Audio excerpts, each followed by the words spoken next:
Hello, Global Gladiators. We're back with Street Masters Rise of the Kingdom, and the Pledge Manager is now out. You should have received a survey request in your email. Check your spam folders. This is about what it should look like, and in order to start editing your Pledge Manager, you need to click on the button that takes you to the Pledge Manager. It's run by a company called BackerKit. And the first thing that's going to pop up for you is it will confirm the tier that you want. And then it'll take you directly to the add-ons page that looks like this. However much you pledged during the campaign should appear as a credit, and that will allow you to kind of get an idea of how much you're going to be spending. There's no limit to how many of the pieces you can buy, and that's what we're going to go through a little bit later. But for a lot of people, maybe they just chose the $1 tier and they want to upgrade, or they chose just the Aftershock tier and, oh no, I don't have the base game. How do I go get the base game? Or I just bought the base game and I want Aftershock 2. Where do I go for that? I'll show you here. All you need to do is to click on the amount that you pledged up here on the upper left, and that's going to take you to the window that describes your pledge, and the window that will show you some information like shipping for different areas and allow you to change the pledge. I recommend clicking on the shipping and fees and just taking a look for your area. For me in the United States, it's $20 for the Aftershock tier. Now if I'm going to change levels, that's going to change the shipping fees to whatever the level amount is. If you're one of these other countries, I'll also describe how much it costs. If you're interested in how much does it cost to ship, hey, it's right there in front of you right now, but it's going to change most likely as you add more stuff. If you do want to add more, just click on this button. It says switch pledge levels, and that's going to bring up another menu so you can make a decision as to what pledge level you need. For me, I already have the game. That's how I make all these videos. So I'm most interested in getting the Aftershock tier and then adding some other stuff to go with it. If you're not interested in getting the Aftershock and the stretch goals from the campaign, you just have the regular base game and you chose the $1 reward, you can downgrade or upgrade depending on what you need for the $1 reward, which is just a pack of cards. And some of the cards from the original game, they had errata that was changed, and Blacklist was nice enough to make the cheapest option possible for you to get updated to the latest version of the game, and that's here. A lot of people started in the $1 reward. They stayed that way throughout the campaign, but now they want to move up into something else. So this is where they could go to the Aftershock tier, and I believe the Aftershock tier is the only way that they can get all of the new stretch goals. For everyone else that's brand new to the game, there was the reduced fee Super Street Masters combo tier. If you were in the original Street Masters $109 tier and you wanted to move up to get Aftershock, this is where you would make those changes. Once you're all set making the decision as to what you want to buy, you're going to come back to this page and your selection will be updated. So now is the time to start going through the various add-ons, and we'll discuss which ones you may want and why. And we're just going to go in order. The first real retail expansion ran out the last time that Blacklist had it on their store, so that's Twin Tigers. For $30 you get some more stages, some more fighters, and the only way you can get the Onyx League. The Onyx League has some additional components that are part of the stretch goals that were delivered during the campaign. So if you want to have the Mac figure and all of the Onyx League figures that go with it, and the different stages, different stories, more content, the stories are really what's going to keep you going on, I believe, because you're probably going to find that you have a favorite fighter or you have a favorite play style, and then the stages and the enemies are what's going to keep giving you that replayability. And the campaigns provided by the stories, they really do help you understand the characters, their backstories, and it just kind of fills in the world. So this is a good expansion. $30 is a pretty good value, especially considering how much play you can get for that $30. Next is the first redemption pack. This is a cards only expansion that was part of the first Kickstarter that's being offered again. This allows you to take all of the core enemy bosses and play them as fighters. These are some of the most interesting and diverse fighters. If you follow my channel, you can go through the videos and find every single fighter that's included here and see how they play. There will be some errata as part of the Aftershock cards for these guys that will change their abilities to make them a little more fun, a little easier to understand. Basically, it's just a bit of fine-tuning and rewriting of things. For $20, it's an incredible deal. The packaging also makes a pretty good dice tray once you crack open the inside of it, and allows you to kind of organize stuff that would otherwise be on your table. It's not something that is going to be on the box. It's just something that I happen to find as an owner of it. And I can recommend you pick this up for all tiers to get the most out of your experience. And if you're going to get the redemption pack, you may want to also get the boss minis pack. The reason for this is you will be using tokens to fight the fighter version of the boss against the boss enemy version of the boss. There's only one figure in the regular core box, and that's because there was only one figure needed. However, you may want, similar to like a Street Fighter Turbo version, a good guy and a bad guy. The bases, if you were to paint them instead of using the removable silicone rings, it's going to be locked in place as to what color those bases are and what's on them. And as you decide that, hey, I want to be an ally, I want to be a rival, I want to be a fighter, I want to be an enemy, you're going to have a little bit of a difficult time trying to figure out what's going on your table. So this Boss Minis pack helps out quite a bit, so you can have a good guy paint job and a bad guy paint job, and make sure that you're not using any tokens that you would rather have minis for. So for $15, it's a pretty reasonable price point in order to get some extra functionality for your board preference. Everybody doesn't need it. Some people might be perfectly happy putting rings on and off, or just keeping track of what's going on the board.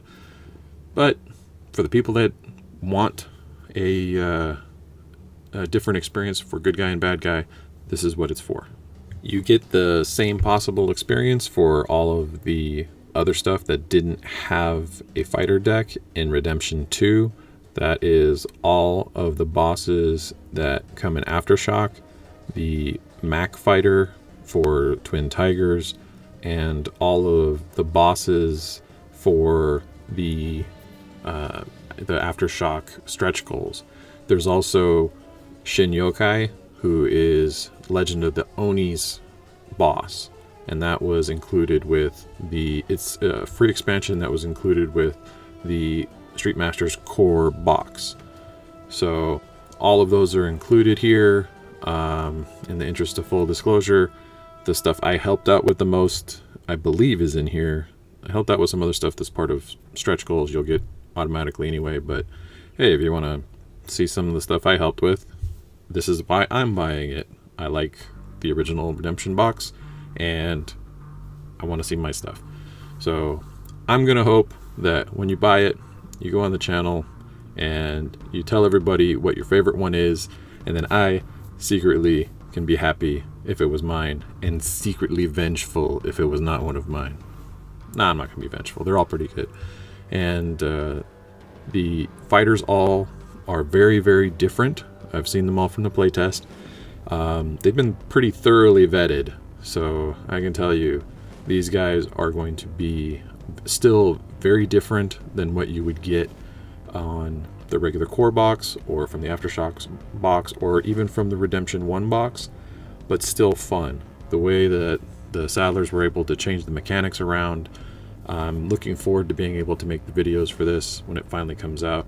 And if you go on the Blacklist Instagram or Twitter or Facebook and you follow, you'll be able to see a lot of the sculpts for these guys, and it's looking pretty cool so far. So for another $30, yes, it's more than Redemption 1, but you get more stuff because it's a bigger box and it has more people in it. I don't know if you're going to be able to use the packaging it comes in as a brand new fun dice tray or not, but I hope they still maintain the same level of packaging, because it actually was really awesome and reusable. So Redemption Pack 2, if you already have Redemption Pack 1, it's obviously a must buy, but if you're brand new, I think you should get both. And just like Redemption 1, there's a Boss Minis Pack 2, so you can set these guys up to be good guys and bad guys, alternate colors, whatever it is that you want to do. Keeping in mind that fighter options are only available if you buy the Redemption pack, but ally and rival options are probably available no matter what you get. So even if you didn't buy the Redemption stuff, you may still want to get alternate paint jobs just to be able to do allies and rivals separately to keep track of on the board. You don't get separate cards, so it's going to be ally or rival, but there are no silicone base rings for white or black to denote whether or not they're ally or rival. I put on, if you go in the Facebook group, some suggestions of key fobs that you can get that are in the right size. They are a pain in the butt to take on and off, I'll be honest with you, but they work. And if you have one of each, then you can throw the white and black key fobs on, and the covers will denote who's a good guy, who's a bad guy, or whatever option you want to do. So, hey, they're fun to paint. They all are of realistic scale, and they're all interesting characters. So I think you'll, once you start seeing the stories, you'll kind of want them on your table anyway. So think about that. If you're not a painter, maybe it doesn't matter to you. If the taking things on and off for the rings doesn't bother you, then maybe this isn't for you. But for the people that are painters, I think this might be something that you want to take a second look at. Then we have another previously available expansion. This is the BattleCon pack. This comes with 3 allies, or you can use them allies or rivals, but there's sculpts for each one. There was an errata on one of the characters, and I believe it's going to be fixed on this next round. So for $10, if you're a real stickler and you want everything to be perfect on the cards, maybe you'll get another one. Otherwise, this is just if you want to add more of a sci-fi element. Now that Miss Matrix and Renee are part of the world, I think it's going to make a lot more sense to have these guys around. You can craft some stories on your own, and I hope you do. I hope you, when you're in there playing and you see, the way that Miss Matrix works, and you're playing like All the Rave or something, then you look at these BattleCon guys and go, I want them to be part of my play experience. I want to tell a story that includes these guys, and they are some of the more powerful allies and powerful rivals that you can play, and they do bring in that sci-fi thing, that space, otherworldly anime sci-fi thing, where most of the other characters are more of a realistic world. And then for the completionist, we have the Street Masters Compendium lore book. This is going to include stuff on every aspect of Street Masters. So if you don't get some of the expansions, or if you don't get, like if you didn't get Twin Tigers, or you don't get the Redemption packs, you're going to see some stuff in here that you're going to have a little bit of regret for not picking up. So for people that are completionists, that have everything like me, then this is a no-brainer. You want to find out more about the character stories, you want to find more about the art, and I mean, the game is going to be around for a lot. We have a good community. There are a lot of people that are good writers and things like that. And I hope that there will be a third Kickstarter in a couple of years or so, based on all the community working so hard and doing what they can to keep the brand alive, that there's going to be so much more to add to this book, and we'll really flesh out those characters. But you got to get that backstory first, right? And I think for people who like to paint, for people that really want to connect with their investment, and this book should help those types of folks. And people, I don't know, maybe you just really like the art, or maybe you want to hand something to your kid to read, or whatever, to try to get them excited, or you want to take it to show to friends so that they'll play the game later.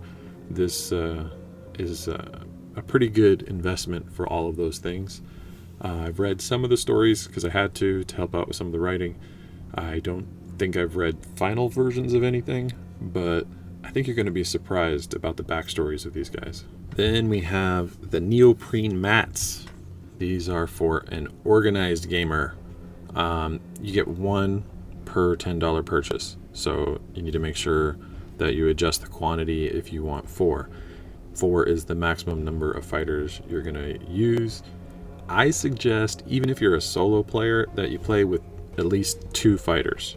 The fighters work off each other synergistically, and I think you really get the most fun out of the strategy of using the different fighters. And now that there's simultaneous mode, you really can play it any way you want. And if you are having a hard time keeping track on the table of who did what for which turn, these mats work great. Also, if you have the type of table where the cards slide around everywhere, on the neoprene they're not going to slide. It helps keep the creep down from the cards moving all around, and you can also keep track of the order of things. If you are a new player and you are not used to the player threat areas, then this should help you out quite a bit. There is an omission in the enemy side of the table. Does not have a playmat available, maybe in the future, but this should help you keep track of most of the business side of managing the cards. So I would recommend 2. If you want to get 1, still get 2. Then use 2 fighters, because your experience is going to change quite a bit for the better by using the fighters to bounce off of each other. If you have a table that you can get 4 players at, this is going to really help some new players to keep track of stuff, because you can just kind of point out where things are, and it really displays where things are in a play area versus a threat area, and how things should activate. One thing I'll say that people may have questions about with these things: will it fit in the Aftershock box? Everything else fits in the Aftershock box, but because there's no actual sample of these and an actual production sample of the Aftershock box, it's impossible to say. They do have some area where maybe you could roll it up and put it in there, so it's possible. Probably not with the minis also in the box, but it's possible that it could fit in the box. Otherwise, you get some Ziploc bags and tape it to the box. That might help. For the original core box, if you bought that, I would say a utility pack is a must-have. But in this Kickstarter 2, it changed the options you could pick things up. So the consideration you should make for whether or not you should get a utility pack is, do you want more enemy dice, and are you going to be putting base rings on all of your enemy figures? So I believe if you get 4 of the base ring 3-packs and 1 of the utility pack, that covers everything. And if you buy Twin Tigers, it comes with its own, and that should be the only places where you would need them. So it's up to you. You may not need the utility pack because you can buy the fighter dice separately, and you use a lot more fighter dice than you use enemy dice. sometimes. So let me throw this out there for you. There are times when you are going to do a random roll for a random, let's say, defense token, and you're going to use the enemy dice. So it may be nice to have more than the 4. There are times when you're going to be rolling multiple, maybe someone like Kimono that can hit you for 5. Well, if you get 4 dice in the box, having another 4 will mean you never have to roll again.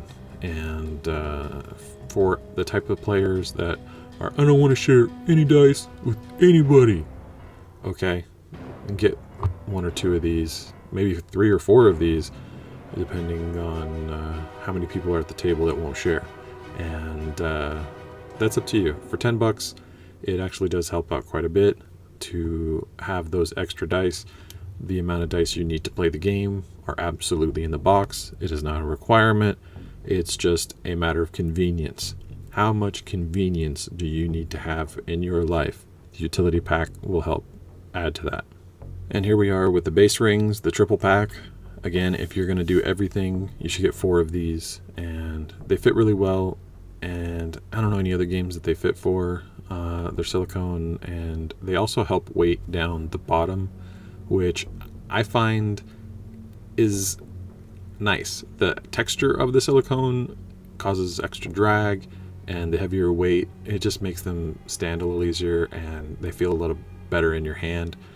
The plastic that's used is a little bendy, and I don't know, it just makes the experience for me a little better.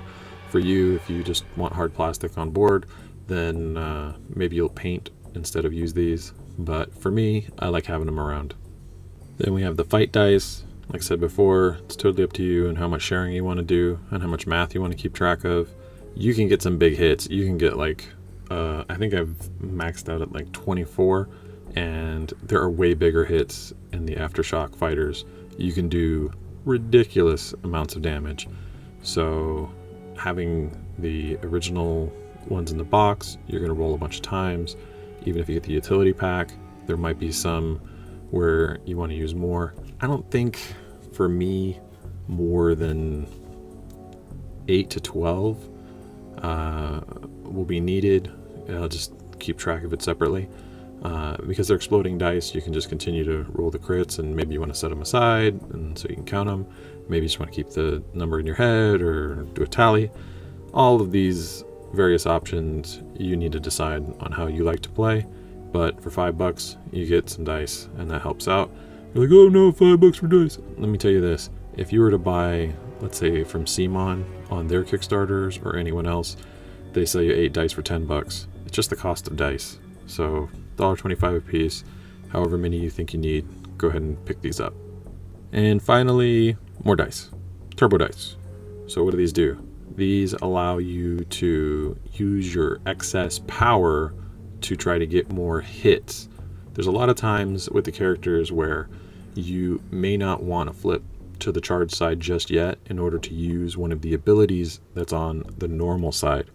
These power dice, or these turbo dice, will allow you to spend excess power that you would have otherwise gained that you weren't ready for to do a little bit more damage and strategize.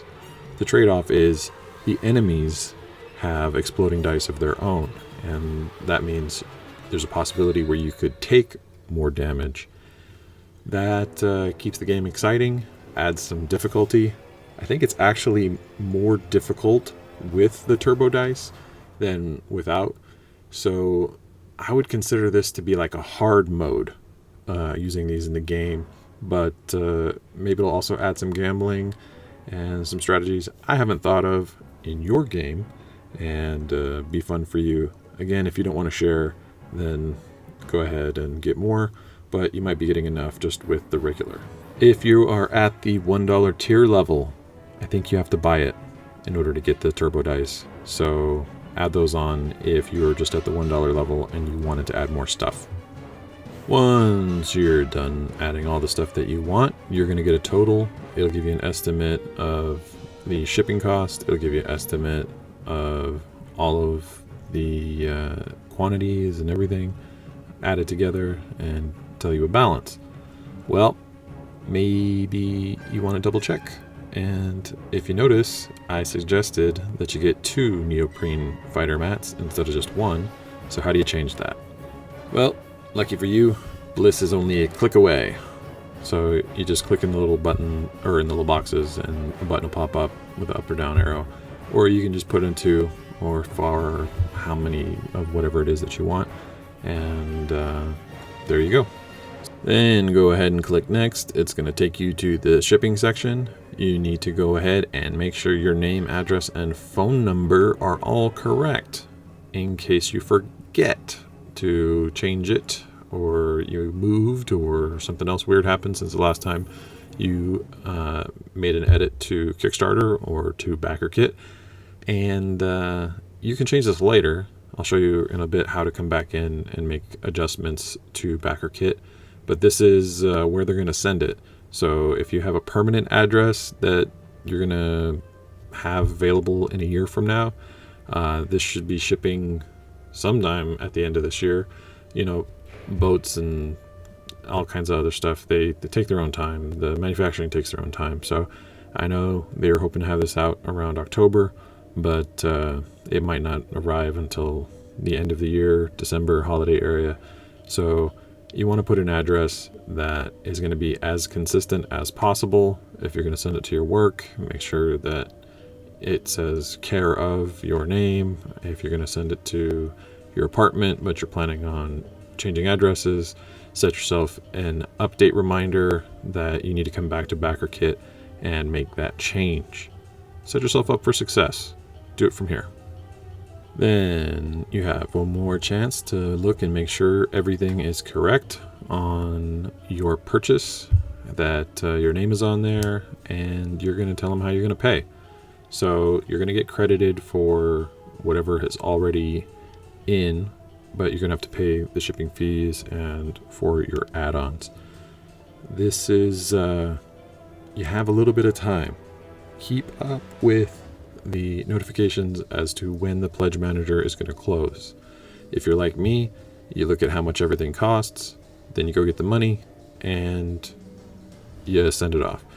The people at Blacklist are going to be urging you to get this done as quickly as possible. So if you have the money all ready to go, please do throw that in there so they have an idea of how many of each to order.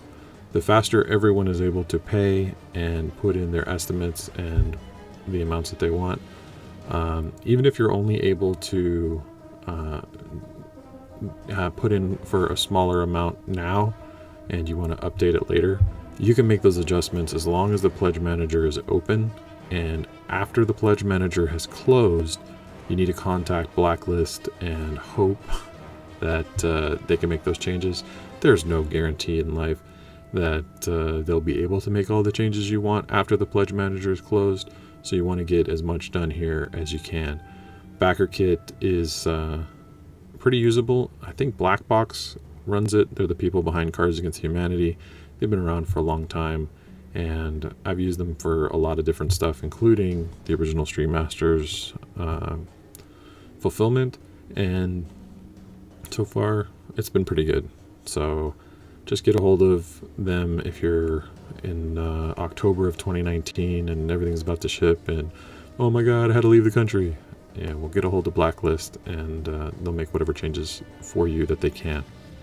So I mentioned you could come back to the BackerKit webpage and make changes. You can do that.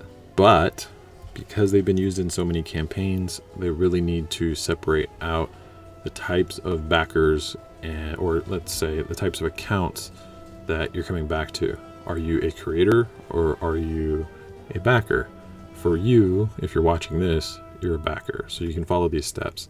Just go to their regular webpage and log in. If you have ever ordered anything from them before, or you started filling out the pledge manager, you have an account. So you just need to continue to use that account. You're going to click on the login button and it's going to take you to a login page. And on the login page, you have 2 different sections. The one that you want is for backers. And then once you're in, you're in. You can see all the stuff that you backed, that they're going to be handling the pledge manager for.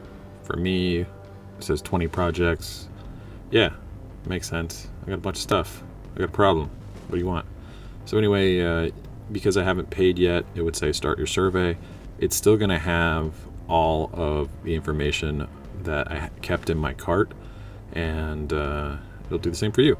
If you've already paid and you need to adjust your address, as you can see on all the other stuff that I've done, like Deep Madness, it says my order has been locked. I'd hit edit address and then make a change. For Thug Life, because it hasn't been locked, they've still got the edit order open. I could go in and change payments and change the stuff that I'm getting, do all kinds of other stuff. For things that have already been delivered, like secret unknown stuff on the bottom there, it says that the order is locked and I can still view it, so you can keep track of your receipts that way. All right, folks, that's how you use the Pledge Manager for Street Masters Rise of the Kingdom. I hope this has been informative. If you would like to back my channel, you can keep up with all of the Street Masters coverage. I've been doing a bunch of other Kickstarter stuff. You don't have to follow it. If you want to bookmark the Street Masters playlist, then you'll just be getting that stuff. I may switch to a different channel name once the Aftershock stuff arrives. I haven't really decided yet. Might keep it consistent. Depends on if you guys want them separated out. I just don't want people to get confused with the old rules versus the new rules. But we'll tackle that at the end of the year when that starts to happen. If you have any comments, questions, or concerns, I try to answer as much as I can on the comment section. And for you, I hope you have a good one.